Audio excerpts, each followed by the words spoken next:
We conclude our general overview of what's new in Fireworks CS6 by looking at a couple of other features, beefed up templates and a common library to die for. So let's get started. The first place I'm going to go is templates.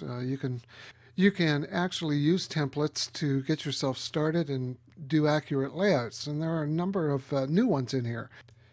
If you come to the wireframes folder and open it, you can see that instead of the restaurant and travel PNGs, which we had before, there's iPad, iPhone, JavaScript, and even miscellaneous assets, which you can use for wireframing. And to open it, all you have to do is just double click one of these templates and it will open.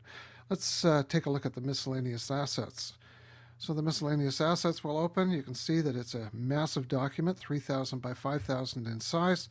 And if I zoom in, you can see there are all kinds of little wireframing elements in here that you can use in your design efforts. Let's take this up to 100% so you can actually see it. There we go. Okay, I'm going to close that.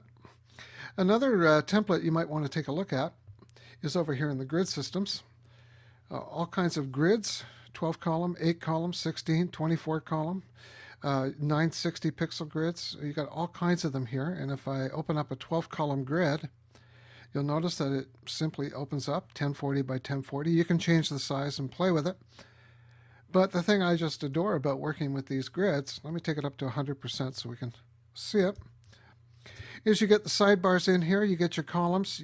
These are spaced quite nicely to allow you to place text accurately. And you just build on top of them. They are basically nothing more than guides and grids.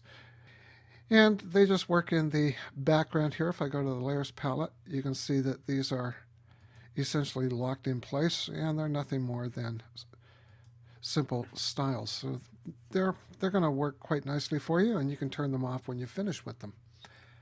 All right, the next feature I want to take a look at is the beefed up common library, and I got to tell you, it's pretty cool. If I open up the common library, in the previous version of Fireworks, there wasn't that much here, and a lot of Fireworks designers moaned, bitched, and complained about how lame this was. In fact, we used to create our own assets and sort of trade them with each other. There was a library underground, so to speak. Not anymore. They have really beefed up the number of icons that are available to you in the common library. For example, there's a gesture here that you can use. There's a whole series of gestures for touch apps. So if you're working up a touch app, you can do that. jQuery Bootstrap is there. iPhone icons, all kinds of them in here. Mobile icons, social network icons, wireframes. Wireframes are great. What these do are little wireframing elements where you can use them to create little placeholders on your pages that you may design.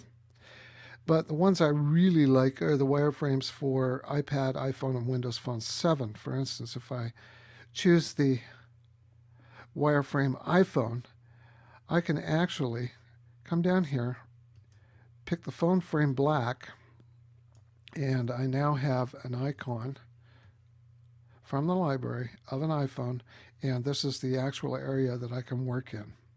So there's a lot that's been added to Fireworks. A lot of it has been very subtle. The color changes are huge. The panel changes are interesting, and I think you're going to find them very useful. And I think you're going to start looking at the templates and the common library as being wonderful productivity enhancers.